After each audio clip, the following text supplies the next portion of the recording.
은혜가 참 많으신 아버지, 오늘도 주님 앞에 도움을 구합니다. 아버지께서 예비하신 말씀을 이 시간 허락해 주시고 전하는 자, 듣는 자 모두가 주님께서 허락해 주신, 내려주신 그 말씀을 받고 그 말씀 안에서 새롭게 깨달아지는 귀한 은혜가 있게 해주시기 원합니다.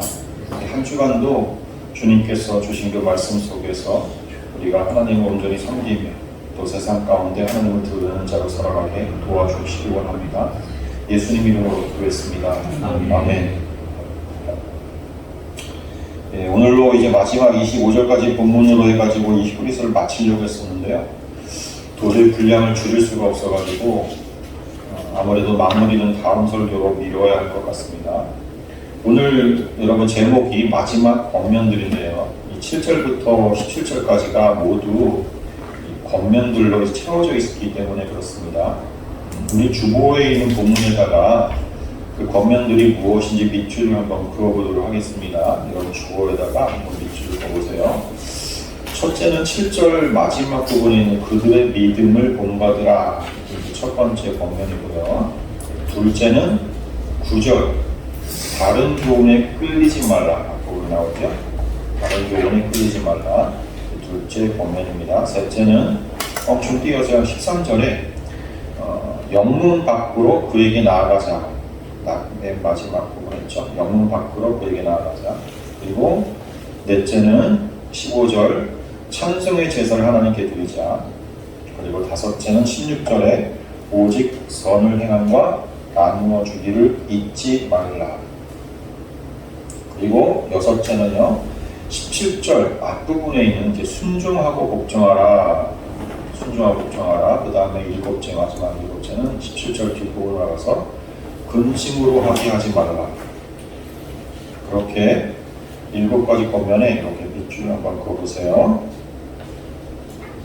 오늘은 이 7가지 권면의 내용들을 설명드려야 되는데 지금까지 여러분 히브리서를 보시면서요 이 편지의 수신자들인 그 히브리 그리스도인들에게 반복해서 전달하는 주된 권면이 뭔지 여러분들 아마 파악하셨을 거예요. 지금까지 우리가 오늘로 쉬운 8번째 설교인데 그건 말이죠. 그리스도인이라는 이유로 그 당시에 그 유대 공동체와 또 로마 제국으로부터의 그 이중의 그 박해를 받고 있는 수신자들에게 믿음을 버리고 이탈하지 말고, 그렇죠? 인내로서 이겨내라. 그거죠. 그 권면을 계속 해왔단 말이에요. 근데 이게 묻지도 따지지도 말고 그냥 무턱대고 인내해라, 뭐 배신하지 마라. 그러면 설득력이 없단 말이죠. 그러니까 믿음을 버리지 말아야 할 근거, 그리고 인내해야 할 어떤 이유, 그거를 이렇게 13장에 걸쳐서 장황하게 쓴 편지가 히브리서잖아요. 그렇죠? 물론 히브리서 저자는 뭐 13장으로 나누지 않고 그냥 한 통의 편지를 쓴 거예요. 근데 매우 길게 장문의 편지를 쓴 거예요. 그게 어떤 내용인지를 설명드리는데 오늘까지 쉬운 8편의 설교가 된 거란 말이에요. 이제 여러분도 히브리서를 처음 받아본 그 성도들처럼 말이죠. 인내로서 믿음을 지켜야 할 이유를 확실히 알게 되었을 거예요. 되었어야 해요. 그렇죠? 아시죠? 이제 여러분도 히브리서를 처음 받아본 그 성도들처럼 말이죠. 알고만 있어서는 안 되고 사실 이젠 그걸 다른 사람에게 설명할 수 있을 때까지 우리는 계속 말씀을 반복해서 봐야 되는 거예요. 하나님의 백성들은 뭐예요? 떡으로만 사는 게 아니라 그러죠? 하나님의 입에서 나오는 모든 말씀으로 산다 그랬잖아요. 우리는 그래서 주야로 말씀을 묵상하는 자가 돼야 되죠. 왜냐하면 여러분 이 종말의 때 말이죠. 지금이 종말이잖아요. 말세잖아요. 이 종말의 때에 하나님이 우리를 부르신 건 증인으로 살게 하시려고 부른 거예요. 증인이면 증언해야 될 말씀이 우리 가운데 있어야 되잖아요. 뭘 알아야 되잖아요. 그래서 그런 거예요.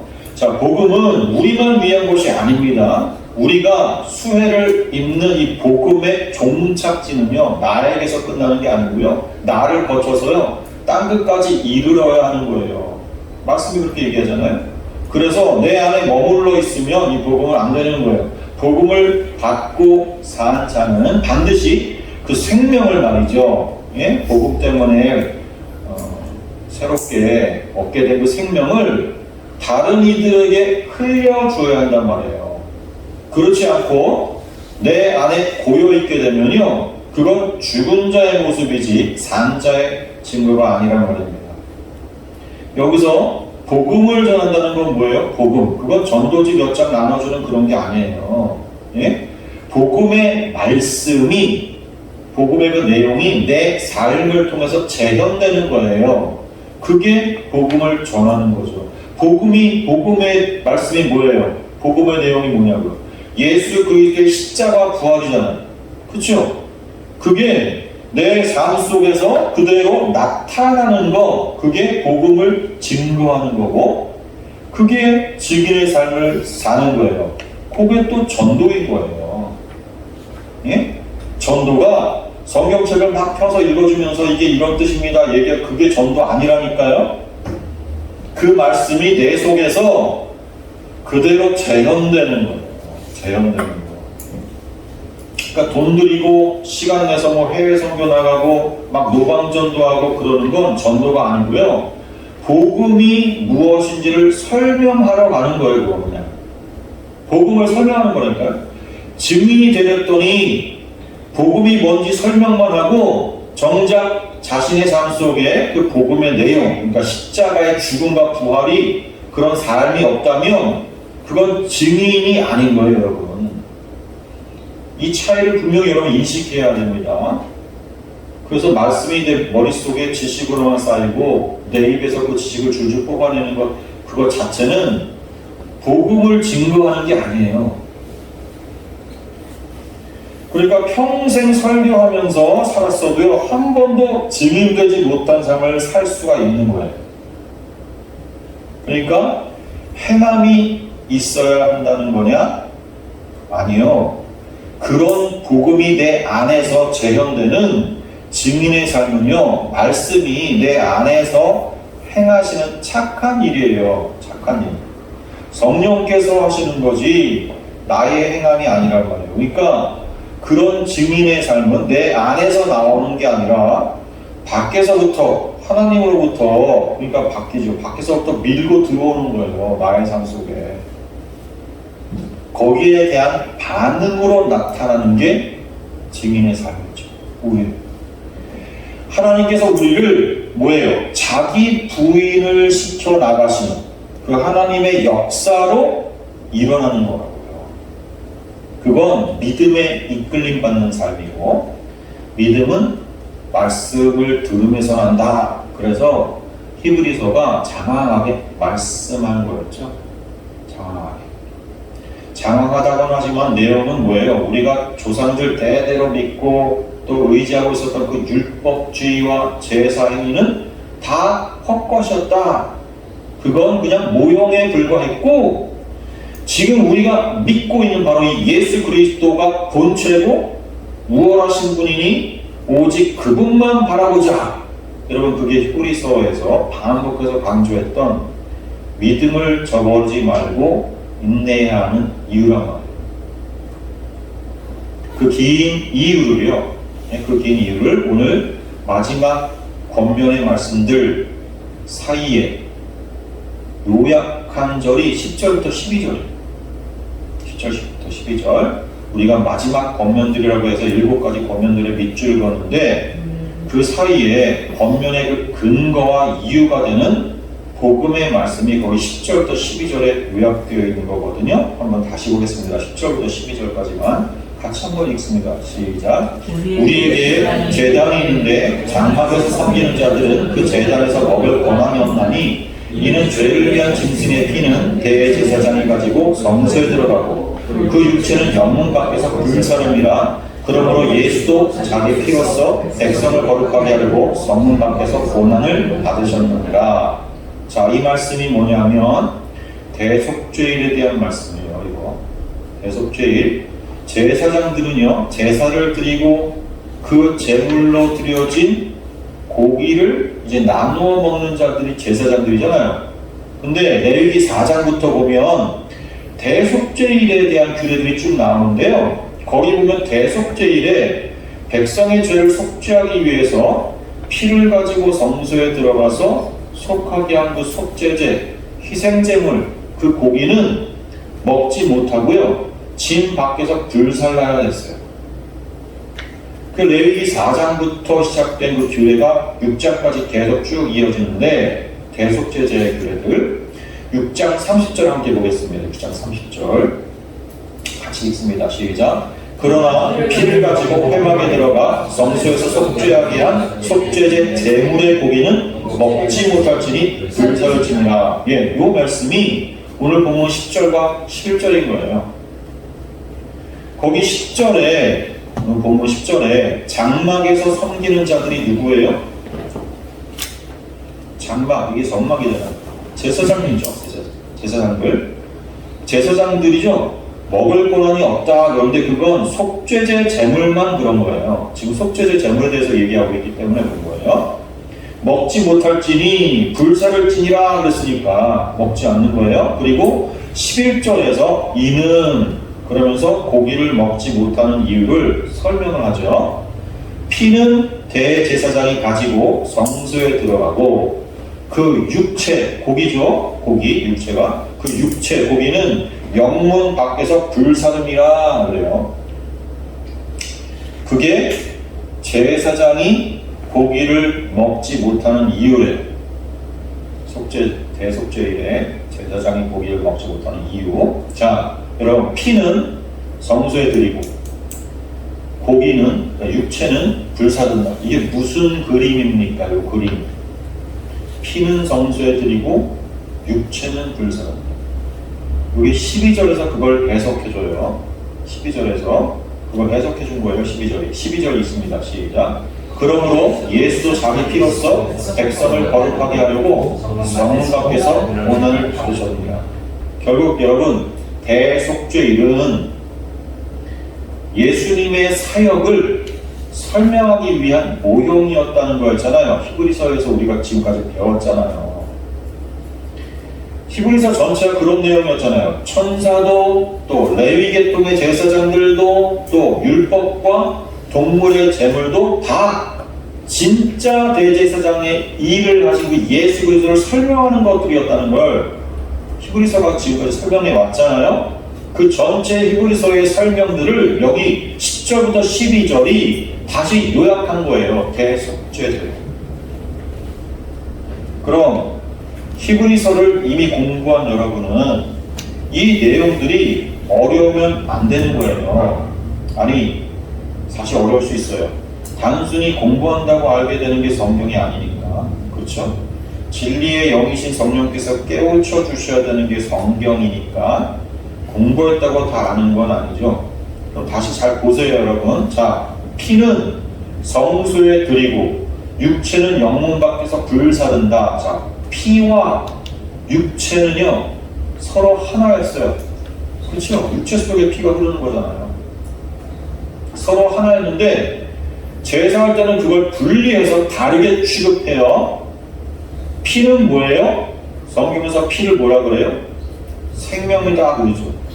성경이 그렇게 설명하는 거예요. 피는 생명이니까 그래서 먹을 때에도 동물을 먹되 피째 먹지 말라 그러는 이제 금지 명령도 하시잖아요.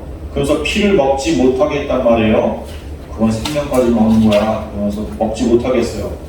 그게 율법에서 정한 겁니다. 근데 신약에 와서 말이죠.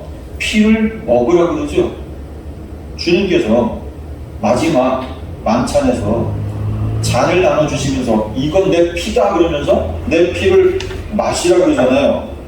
자, 생명을 먹으라는 거죠. 피는 생명이니까. 자, 구약 율법에서는 먹지 못하게 한 그 피를 예수님은 그 율법을 뒤집어 가지고 먹으라 그런 거죠. 지금. 먹으라 그런 거잖아요. 자, 생명을 먹지 못하게 한 건 여러분, 생명을 먹지 못하게 한 건 제일 처음 성경 어디에서 나옵니까, 여러분? 율법이 나오기 훨씬 전에 벌써 나왔어요. 어디에서죠? 선악과를 범한 직후에 에덴에서 생명나무로 가는 길을 막으셨잖아요. 생명나무를 먹지 못하게 하신 거예요. 예? 하나님은 생명을 주시는 분입니까? 아니면 생명을 거두시는 분입니까? 아니, 둘 다죠. 생명을 주기도 하고 거두시기도 하시는 분 누구예요? 하나님, 창조주. 자, 다시 그럼 구약에 생명이라고 하는 그 피를 먹지 못하게 하신 것도 누구? 하나님이고, 신약에 와서 내 피를 마시라, 먹어라 하신 분도 누구예요? 예수는 하나님의 독생자니까 하나님이시죠. 그럼 정리되십니까? 피를 먹지 말라고 했다가 먹으라고도 하신 건 뭐예요, 이건? 생명은 누가 주시는 거다? 생명은 내가 먹을 수 있는 게 아니고, 나 스스로 내가 먹을 수 있는 게 아니고 하나님께서 주셔야 먹는 거다. 그거죠. 그 메시지예요. 그런데 감히 사람이 그 생명을 사람이 피조물이 먹겠다고 덥석 먹은 게 선악과란 말이에요. 여러분, 아담만 그런 거 아니에요. 그 이후에 모든 사람들이 똑같은 짓 한 거예요. 어떻게요? 열심히 율법 지켜내서 나의 행위를 통해서 살 수 있다고, 그게 생명 먹는 거 아닙니까? 살 수 있다고 한 거잖아요. 내가 하나님께 이거 잘하고 이거 잘하면, 저거 안 하면, 하나님이 하지 말라는 거 안 하면 하나님이 나 이뻐해 주시겠지, 나 받으시겠지, 그렇게 생각한 게 구약 사람들 아닙니까? 지금도 똑같지 않습니까? 우리 모두가 하나님의 말씀을 잘 지킬 때 기분 좋다가 하나님 말씀 어길 때 괜히 우울해지면서 하나님 나 미워하시는 거 아니야? 이 사고방식 자체가 뭐예요? 내가 한 행위로 내가 생명을 취하겠다는 사고예요. 선악과 먹는 거하고 똑같은 행위라니까. 그 결과, 우리가 한 행위의 그 모든 결과는 다 헛것이고 다 죽음뿐이다. 이걸 보여준 게 구약 39권이죠. 구약에 나오는 사람들이 율법을 그렇게 애지중지하며 성실하게 지키다가요, 다 죽었잖아요. 그러다가 말라기에서 하나님이 직접 말씀하시죠. 너희들의 그 제사 지긋지긋하다. 이제 너희들이 내어놓는 그 율법 지킴의 행위 더 이상 못 보겠다. 그러면서 성전의 문을 꽝 닫아버리면서 말라기가 딱 끝난다고요. 구약 성경이. 그러니까 피를 먹지 말라 그랬다가 먹으랬다가 한 건 다 뭐예요? 생명은 하나님이 주는 거다. 바로 그걸 가르치는 거예요. 그런데 또 오늘 본문 보니까 피는 성소에 드리고 육체는 영문 밖에서 불사른다. 이 말씀은 여러분, 요 두 말씀, 요 두 문장은 하나의 어떤 절대 조건을 보여주는 거예요. 절대적인 조건. 공식 같은 거라고요. 하나님 앞에 속죄를 위해서 필요한 절대 조건이 요거다. 이게 바로 공식이다. 그거예요. 제물로부터 피와 육체를 딱 분리해서 피는 하나님이 거하시는 회막에, 그리고 육체는 영문 밖, 이 진영의 밖으로 내쫓아서 불사르는 거. 불사른다는 건 피 없다는 거죠. 멸해서 없애는 거잖아요. 그렇죠? 태워서 없앤다는 거. 자, 이게 하나님이 정한 속죄를 위한 절대 조건, 공식이니까 이 공식대로 12절 말씀과 대응을 시켜보세요. 그 공식을 12절 말씀에 대응을 시켜보라고. 그러면 보세요. 멜기세덱의 반차를 따라서 진짜 대제사장으로 오신 그 예수가 그의 피로 죄를 대속하려면 그의 피가 공식대로 하면 속죄의 제물이 돼가지고 회막 안 성소로 들어가야 되는데, 성소로 들어가려면 또 함께 조건적으로 절대 조건이 또 하나 있죠. 뭐죠? 그 육체는 어떻게 돼야 된다? 영문 밖에서 불살라져야 되죠. 멸해져야 된다고. 그래서 12절에서 얘기하고 있는 거예요. 예수 그 육체가 성문 밖 예루살렘 성 바깥에 그 골고다, 예? 거긴 흰놈의 골짜기 게헨나 재물의 찌꺼기와 배설물들을 태우는 곳, 다 같은 곳을 설명하는 곳이죠. 거기서 예수가 죽어야 하는 거예요. 예수는 육체를 상징하는 이름이 예수고요. 그리스도는 영을 부르는 이름이잖아요. 그렇죠? 영, 피, 생명, 그리스도, 호흡, 이게 다 같은 걸 설명하는 성경의 단어들이란 말이에요. 이 12절이 그 얘기를 하고 있는 거예요. 그러니까 여러분 10절과 11절의 그 대속죄일은 12절의 그 그리스도의 십자가 사역, 그걸 설명하고 있다. 이렇게 히브리서 전체 이야기인 대제사장 예수 그리스도를 다시 지금 요약하고 있는 거예요. 요 세 절이. 그리고 이 요약을 둘러싸면서 우리가 지금 밑줄 그었던 마지막 권면들이 쭉 나열되고 있는 거예요. 그럼 이제 그 권면들을 하나씩 한번 봅니다. 자, 첫째 권면은 뭐예요? 7절 마지막에 있는 그들의 믿음을 본받으라. 그들이 누구냐? 7절 말씀 한번 읽습니다. 7절 시작. 하나님의 말씀을 너희에게 일러주고 너희를 인도하던 자들을 생각하며 그들의 행실의 결과를 주의하여 보고 그들의 믿음을 본받으라. 자, 그들, 여기 그들이 누구냐면 하나님의 말씀을 너희에게 일러주고 너희에게 인도하던 자들, 그러죠? 인도하던 자들, 이게 톤, 헤구메논 그러는데 이 톤은 관사고요.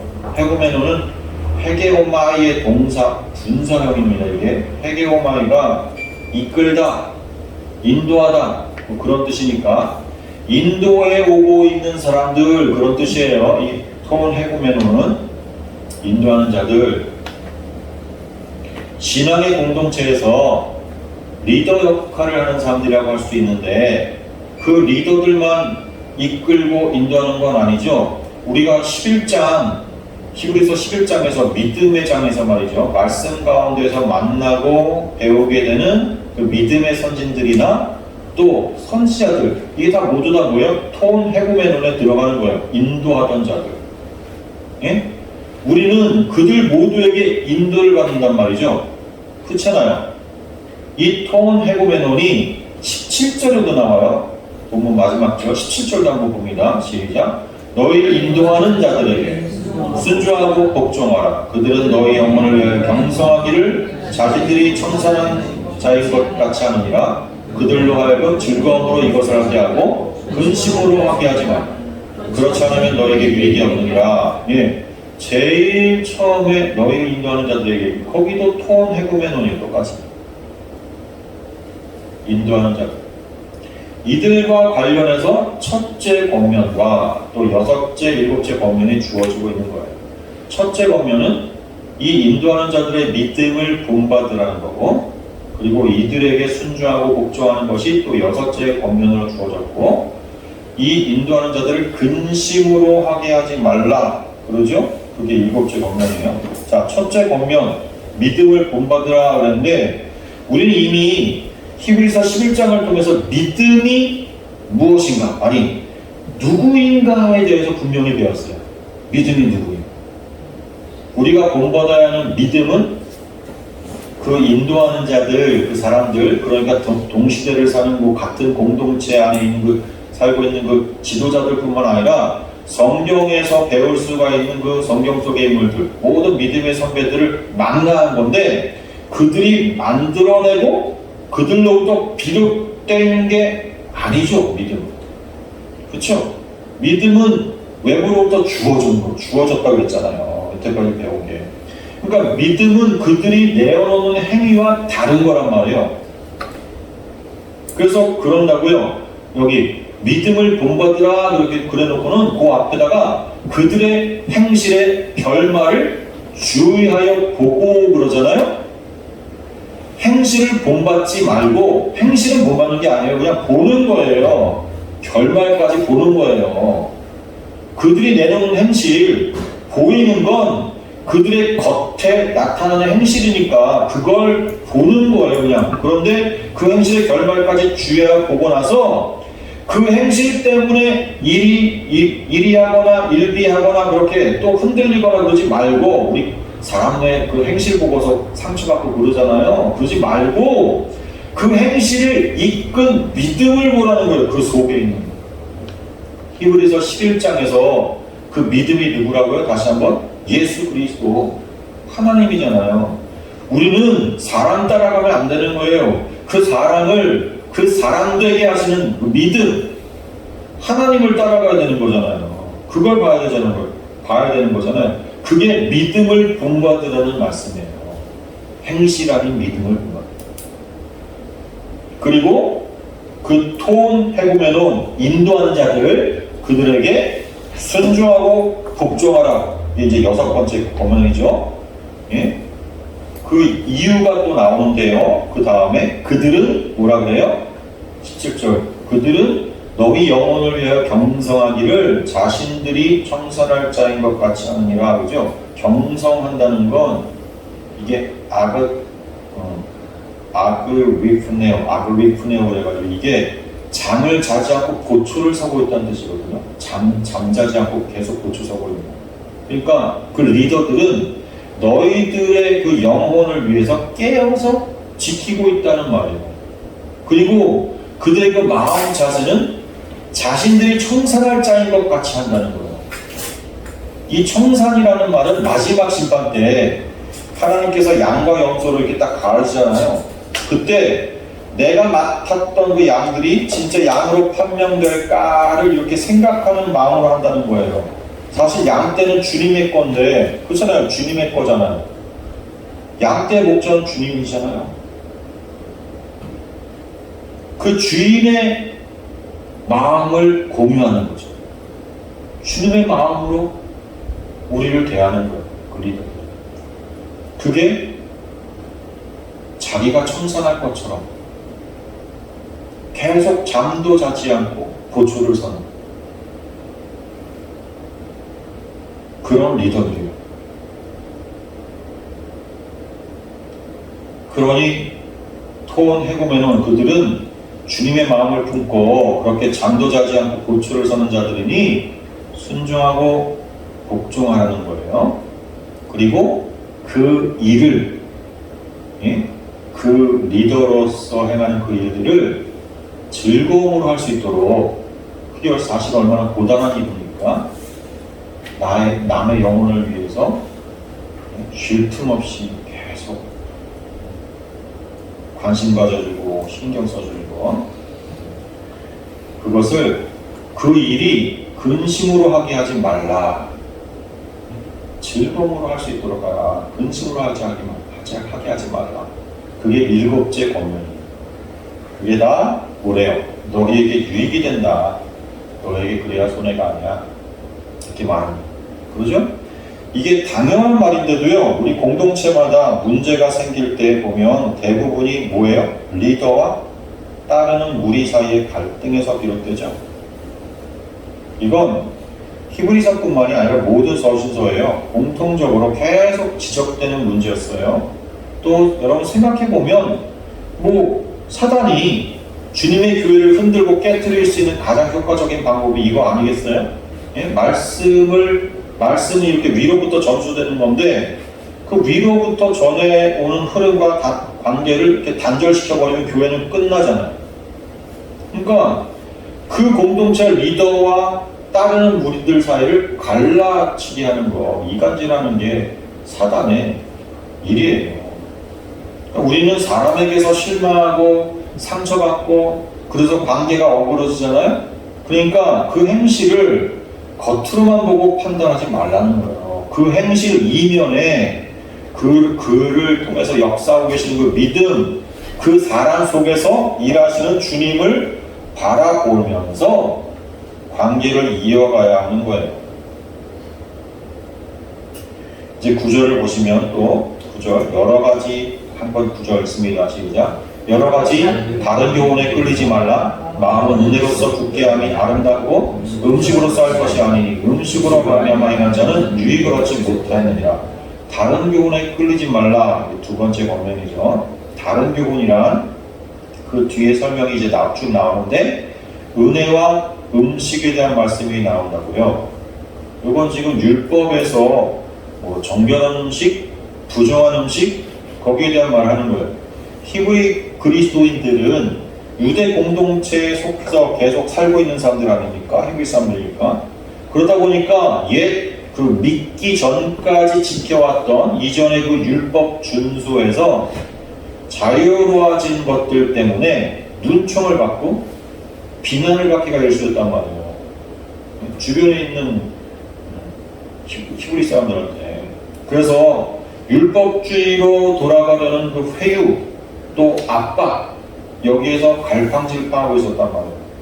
그러나 다른 교훈에 끌리지 말라 이렇게 권유하는 거예요. 그래서 이렇게 단호하게 권면하면서 율법을 지킴으로써 하나님 백성 되는 건 아니다. 오직 은혜로 여기 지금 마음 이 카르디아는 신앙이 머무는 자리가 마음이잖아요. 신앙이 머무는 자리가 마음이거든요.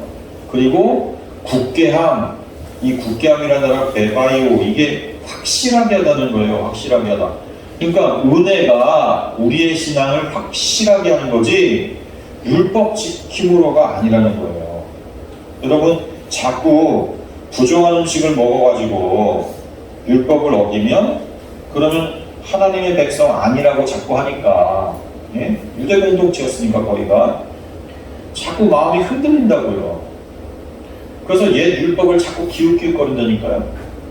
우리 교인들 가운데도요 그런 사람들 많아요. 현대 그리스도인들 가운데도 구약의 율법에 아직도 휘둘리는 사람들 많습니다.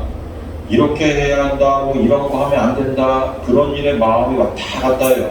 율법 지키는 것에 믿음이 있고 없음을 들이대는 그런 생각들, 그게 다 그런 거예요.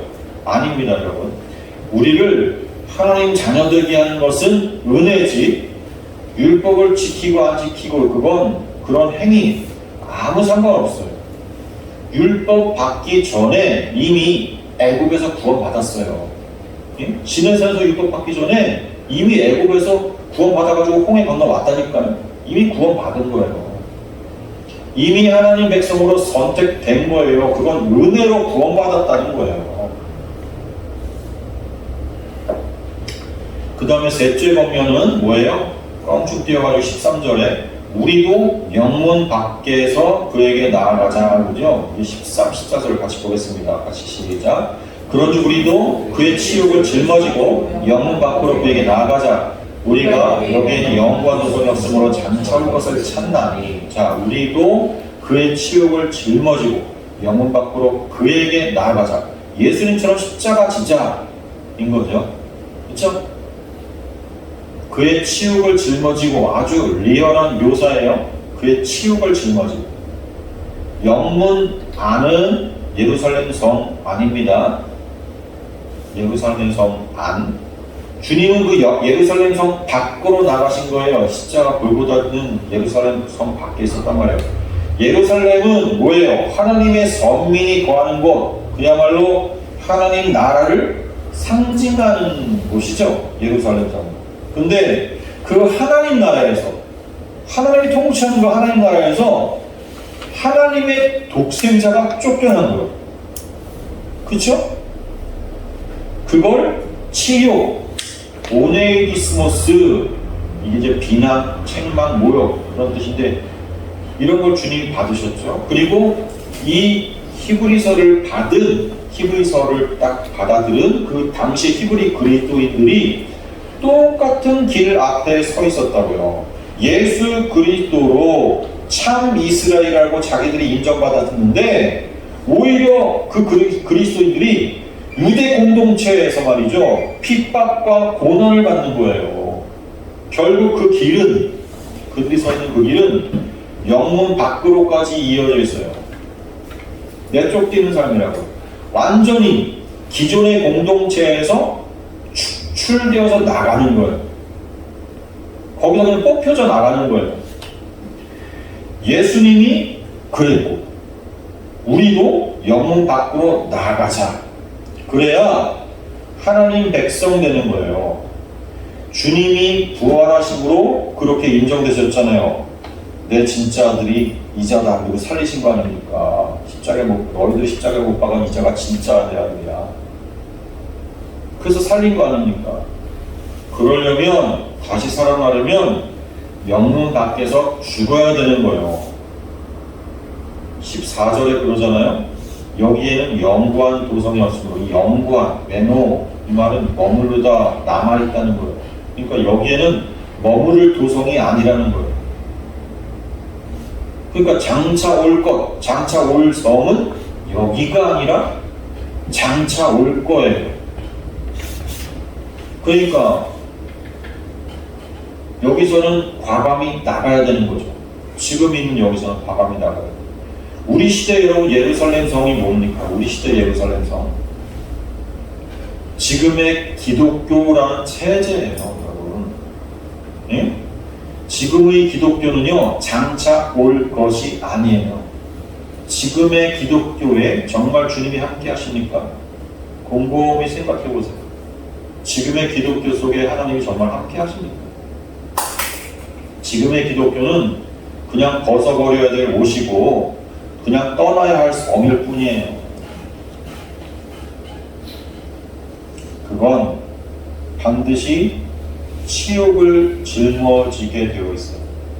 그렇게 되기 위해서 떠나려고 하는 우리들의 발걸음 속에 치욕이 따라옵니다. 이제 마지막으로 15절과 16절을 보겠습니다. 17절에 6째, 7째 권면은 아까 첫 번째 권면 때 함께 갔으니까 이게 마지막입니다. 15절과 16절 같이 봅니다. 시작. 그러므로 우리는 예수로 말미암아 항상 찬송의 제사를 하나님께 드리자. 이는 그 이름을 증언하는 입술의 열매니라. 오직 서로 행함과 서로 나눠주기를 잊지 말라. 하나님이 이 같은 제사를 기뻐하시니라. 자, 이 구절을 잘 보시면 구조적으로 이게 평행 대구 구조 그리고 교차 대구 구조가 동시에 사용됐어요. 그래서 여러분들 영상을 보시면 이 구절들은 주님이 요약하신 그 율법의 그 두 측면, 그 하나님 사랑, 이웃 사랑 그거요. 그걸 말하고 있거든요. 즉 15절은 하나님에 대한 찬미의 촉구고요. 하나님을 사랑하는 거고요. 이게 16절은 형제들에 대한 선행의 권면입니다. 자, 15절이 예수를 믿는 성도의 수식적인 그런 대신 관계, 하나님을 대한 관계, 대신 관계에 대한 실천 덕목을 말한 거라면 16절은 성도의 그 수평적인 대인 관계에 대한 실천 덕목을 말한 거다. 이렇게 또 볼 수 있는 거예요. 자, 이런 본문은 일단 평행 대구 구조로 되어 있다고 할 수가 있는데 여러분 영상 보시면 위에 있는 거죠. 이제 15절 A, B, A는 전반절, B는 하반절이고요. A는 전반절, B는 하반절. 15절 A 대신 관계로서의 찬미 명령이 주어지고 15절 B 하반절에서는 하나님에 대한 찬미 제사의 가치에 대해서 얘기하고요. 또 16절 A 16절 전반 부분은 대인 관계로서의 선행 명령이 주어지고 16절 하반부에는 이제 형제에 대한 선행의 가치가 나온단 말이에요. 구절의 구조가 그렇게 되어 있죠. 그리고 동시에 이게 또 교차 대구 구조로 되어 있어요. 영상을 보시는 것과 같은 구조죠. 밑에 보면 15A, 15B, 16A, 15B 그렇게 되는데 A, B, B, A 이렇게도 된단 말이에요. 15절 전반부가 A가 되고 16절 하반부가 A 다시. 그래서 보면 15절 전반부에 찬미의 제사를 하나님께 드리는 제사라는 단어와 하나님이라는 단어가 함께 등장하고 16절 하반부에도 이 같은 제사는 하나님이 기뻐하신다. 그래서 제사와 하나님이란 구절이 단어가 함께 등장한단 말이에요. 구조적으로. 그리고 가운데 부분 B와 B-는 15절 하반부와 16절 이제 전반부죠. 이는 그 이름을 증거하는 입술의 열매다 나오는 거. 그 다음에 성도는 선을 행하며 서로 나눠줘야 된다는 말씀.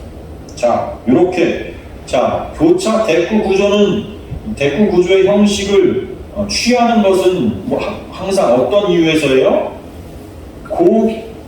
대꾸 구조에서 어디가 중요하다? 가운데 부분이 중요하다. 그 가운데 부분을 강조하기 위해서 이 교차 대꾸 구조를 쓴 거예요. 가운데 부분을 강조하려는 거예요. 그 가운데 부분이 뭐예요? 가운데 부분들. 자, 그게 바로 이제 오늘 본문 잘 보시면 B와 B 다시 이걸 보시면 결국 성도들이 권면한 내용들이죠. 성도들에게 권면한 내용들.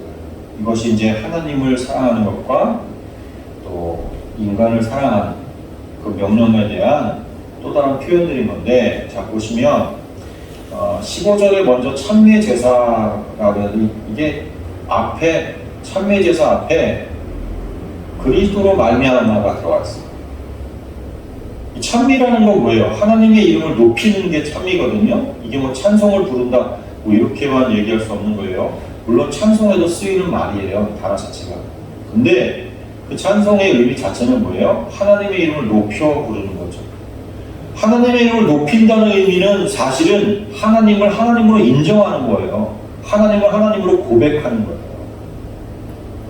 원래 낮게 계신 분을 높여 부른다가 아니라 사실은 우리가 원래 하나님의 자리에 계신 그분을 우리가 낮춰서 생각하고 행동하죠. 내가 하나님 자리에 올라가잖아요. 교만하게. 그게 이제 죄인 것이고 타락인 거죠.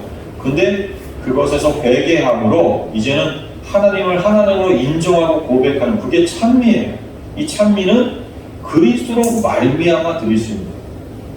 이 찬미는 누가 어떻게 할 수 있어요? 뭐 다윗이 하나님을 찬송 많이 했으니까 다윗이 한 거예요? 아니라니까요. 예수 그리스도로 말미암아 진정한 찬미가 됩니다. 예수 그리스도가 도대체 뭘 했기 때문에?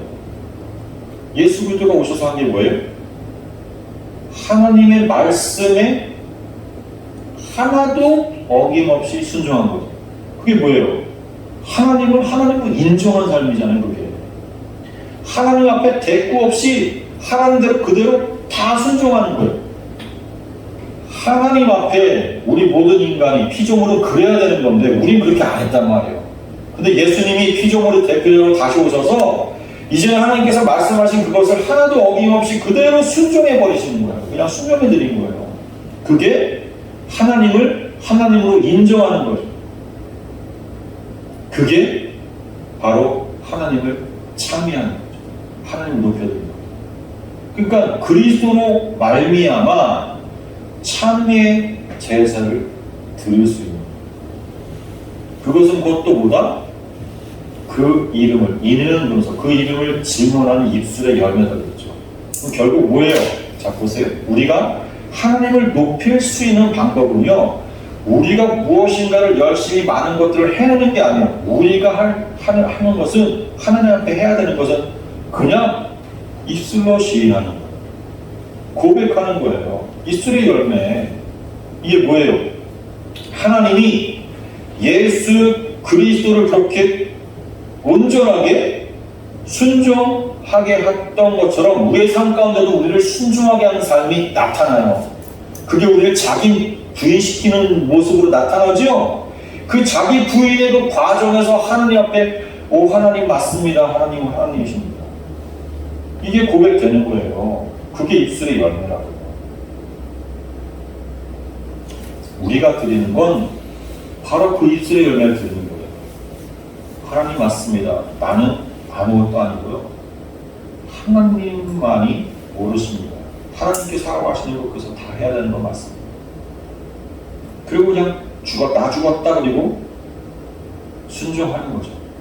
예수님이 그걸 온전하게 하셨고 그러한 삶이 이제 우리에게도 드러나죠. 그래서 바울도 베드로도 예수님의 모든 제자들이요 한결같이 다 죽었어요. 요한은 늙어 죽었다고 하지만 요한도 유배돼서 죽었잖아요. 다 자기가 부인돼서. 아니 어떻게 예수 믿고 능력을 받은 사람들이 말이죠. 그래서 그 사람들이 지나가는 곳은 병자도 막 일어나고 그랬는데 어떻게 그들의 끝이 다 죽음이냐고요. 어떻게 다 순교냐고요 대체. 이게 뭐예요? 세상 사람들이 평가할 땐 그건 뭐예요? 실패잖아요. 아니 잡혀 죽은 게 그게 무슨 승리고 무슨 이김이에요, 세상 속에서. 근데 예수가 죽었던 것처럼 예수의 제자들도 한결같이 그렇게 다 따라줍니다. 바울은 참수형당에서 죽고 베드로는 거꾸로 매달려 죽고, 예? 다른 제자들은 어디서 배가 썰려서 죽고 다 그렇게 죽었어요. 예수님의 제자들, 사도들이. 그게 바로 참미의 제자, 하나님께 드려주는 열매입니다. 하나님께 드리는 참미의 제사입니다. 16절 보시면 또 선을 행함으로 서로 나누어 주기라고 했는데, 이걸 잊지 말아라고 했는데, 여기 선을 행한다는 이 단어가 유포이야라는 단어, 이게 유라는 단어, 이 유라는 단어가 잘, well이라는 단어, 영어로 well, W-E-L, 그러니까 잘, 그 다음에 포이야가 이게 행하다 그런 뜻이에요. 잘 행하다. 그래서 이걸 선한 행실, 착한 일, 선한 일 이렇게 등등으로 우리말로 번역이 되어 있어요. 근데 여러분, 우리는 선하다 그러면 우리는 이미 개념 정리가 다 됐지요. 하나님의 사람들이니까. 선한 게 뭐예요? 다른 사람들 기분 좋게 해주는 그런 착한 일이 선한 게 아니죠. 선하다는 건 뭐예요? 하나님의 뜻이 이루어지는 게 선한 거죠. 하나님의 말씀, 창세기의 언어로 표현하자면 말씀대로 되는 거. 그렇죠? 빛이 있으라고 할 때 빛이 딱 생기고, 예? 그렇죠? 하늘, 땅과 묻과 물로 나누어져라. 나누어져. 바다 육지가 생기고. 하나님 말씀대로 되는 거, 그게 선한 거란 말이에요. 보시기에 좋았더라 그랬다는 그걸. 이게 뭐예요? 우리 안에서 행하시는 하나님의 착한 일이 뭐예요? 성령이 우리 안에서 착한 일 시작하셨다 그랬는데, 착한 일이 뭐예요? 하나님의 뜻. 성경 전체 보니까 하나님의 뜻이 뭐예요? 예수 그리스도의 삶으로 딱 나타났죠. 하나님의 말씀 그대로 순종하는 그것이 우리 가운데서 이루어집니다. 그건 뭐예요? 그러면? 우리에게는 어떻게 일어나죠? 예수님에게 먼저 일어났지만 자기 부인시키는 거예요. 그게 하나님의 선한 일. 선을 행한다, 이것은 그래서 하나님께서 우리 가운데 간섭하셔서 우리에게 역사하실 때, 일하실 때에 우리가 자기 부인 되어지는 그것이 선을 행하는 것. 그리고 서로 나눠주기, 서로 나눈다. 이게 코이노니아라는 단어예요. 코이노니아는 교제, 사귐 이렇게 우리가 해석을 하는데, 여러분 교제하고 사귄다는 게 뭡니까? 속을 드러내놓고 숨김없이 서로를 자기를 열어 보여주는 거예요. 그래야 서로 사귀게 되고 서로 하나 되고 교제하게 되는 거예요. 교제라는 게 그런 의미잖아요. 이게 그래서 이 코이노니아라는 단어 자체가 이방의 그 신을 섬길 때 그 제사 행위 속에서 그 신과의 성행위를 뜻하기도 해요. 예? 하나님도 우리를 알다 그렇게 표현할 때 그 알다라는 단어, 야다라는 단어 자체가 뭐예요? 그게 부부관계를 말하는 거예요. 부부관계의 성행위. 똑같은 단어예요. 그게 뭐예요? 부부관계는 홀딱 벗고 서로 하나가 되는 그 관계 자체가 뭐예요? 서로에게 숨김없이 나의 모든 것을 부끄러움 없이 다 내어주는 거예요. 서로에게. 온전하게 하나가 되는 행위요. 하나가 되는 관계란 말이에요. 그게 코이노니아의 원래 의미예요. 코이노니아. 그러면 서로 코이노니아한다, 서로 교제한다. 이게 무슨 의미겠어요? 앞에 선을 행함으로 서로 교제한다. 선을 행함으로 자기 부인시키는 그 삶을 서로 공유하는 거예요. 서로 공유하는 거예요. 이게 사람들 사이에서 교제하는, 사람을 사랑하는 방법이에요. 이게 사람을 사랑하는 방법. 이것이 뭐라 그래요? 뒤에 보니까 하나님께서 기뻐하시는 제사라 그러죠. 제사. 이 제사 뒤시아리스가 이 제사. 이게 희생 제물이라는 거죠. 우리가 서로 자기 부인되어지는 그 모습을 서로 공유하고 서로 나누는 그것 자체가, 그래서 우리가 하나 되고 섞이는 것 그 자체가 뭐예요? 희생 제물화 되는 거예요. 이게 하나님께서 기뻐 받으시는 희생제물.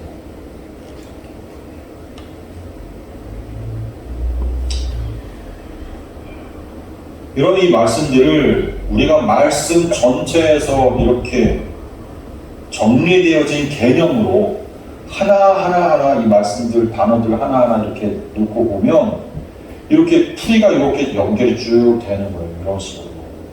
근데 말씀으로 개념 정립이 되지 않은 상태에서 여기 지금 선을 행함, 서로 나누어주기 이렇게 되면 서로 나눠주기, 이게 다른 성경 구절 같은 데 보면 구제한다고 이런 단어도 쓰였거든요. 구제가 못 먹고 못 사는 사람들에게 먹을 거 주고 뭐 그런 게 구제 아닙니까? 그 실제로 뭐 초대교회 때는 뭐 서로 유무상통했다 막 그러면서 쓰잖아요. 그 단어를 구제라는 거. 이게 전부 다 오해되어져 가지고 보이는 거예요. 그러니까 여러분, 성경은 이중적인 의미가 있는 거예요. 이중적으로 순종해야 되는데 그게 뭐냐면 이것도 하고 저것도 하는 거예요. 예? 아니 예수님께 찾아와가지고 우리가 세금을 바쳐야 되니까 말아야 되니까 물었을 때 예수님께서 뭐라 그랬어요? 그것도 하고 이것도 하는 거예요. 예? 이거 동점 보여주면서 여기 지금 가이사 모습이 되게 가이사 줘라. 11조도 해야 되니까 말아야 되니까 그것도 하고 이것도. 이게 다 뭐예요? 그 진본의대로의 내용도 있고 그 다음에 겉으로 보여지는 내용도 있는데 이 둘 다를 하라는 거예요. 둘 다를 함으로써 우리에게 유익이 된다는 거예요. 겉으로 보이는 것, 그것을 바꿔 말하면 율법이거든요. 우리가 말씀을 겉으로 보면 다 율법으로 보인다니까요. 규례, 지켜야 될 목록으로 보인다고요. 그렇잖아요. 지금 우리가 읽은 7절부터 17절까지 말씀들 전부 다 이건 무엇을 하라는 어떤 규례로 보이잖아요. 전부 다. 권유들이 전부 다. 그렇죠? 근데 사실은 뒤집어 보면 진리 안에서 그것은 열매로 전부 다 나오게 되는 건데, 근데 우리가 겉으로 볼 때는 우리가 지켜야 될 짐처럼 여겨진다고요. 그건 율법으로 보는 거예요. 근데 그걸 율법으로 보든 율법으로 보지 않든 그것을 그래서 짐처럼 여기면서 행하든 아니면 진리 안에서 열매로 나오든 똑같이 우리 삶 가운데서 나와요. 그렇죠? 나오죠. 믿는 자들에게, 진리 안에 거한 자들에게 그 두 양쪽이 다 유익하다니까요. 어떻게 유익해요? 짐으로 여겨서 율법으로 우리가 행할 때에는 하고 하다가 너무 힘들고 짐처럼 여겨져가지고 아이고 난 안 되면 좌절 가운데 빠져가지고 결국 예수에게 의지하게 되는 쪽으로 갑니다. 진리 안에서 그걸 행하게 되면요, 진리 안에서 열매로 나올 때는요, 기쁨으로 하나님께 찬양이 되어지죠. 하나님 내 안에 계셔서 이것이 열매로 내 속에서 나오는 거구나, 이렇게 되어지면서 찬양이 되는 거죠. 기쁨으로. 그러니까 믿는 사람에게 그것을 율법으로 행하든 또 열매로 맺혀진 것으로 여겨져서 그것이 우리에게 나오든 다 유익이 되는 거예요. 근데 진리 안에 있지 않게 되면 그것은 끊임없이 짐으로 여겨지고요, 하나님을 대하여서는 하나님을 미워하게 됩니다. 이런 짐을 나에게 이렇게 힘들게 해주십니다. 그 하나님. 그래서 하나님 나라에, 하나님 천국에 갔을 때는 내가 이렇게 열심히 많은 것을 했으니까 나에게 많은 상들이 있는 건 좋아. 근데 그 하나님은 글쎄 있으면 좀 불편하지 않을까? 이런 생각 갖게 된다니까요. 율법으로 지키는 사람들이. 진짜 하나님을 사랑하게 되지 않아요. 그 율법을 지킴으로 오히려 하나님을 더 미워하게 돼요. 계속 하나님께 멀어지게 된다. 그게 율법 지키는 자들의 결과예요. 하나님의 자녀는 율법 지킴으로 그리스도에게 다가가게 되고, 하나님의 자녀가 아닌 버려진 자들에게는 율법 지킴이 하나님을 미워하게 됩니다. 같이 기도하겠습니다.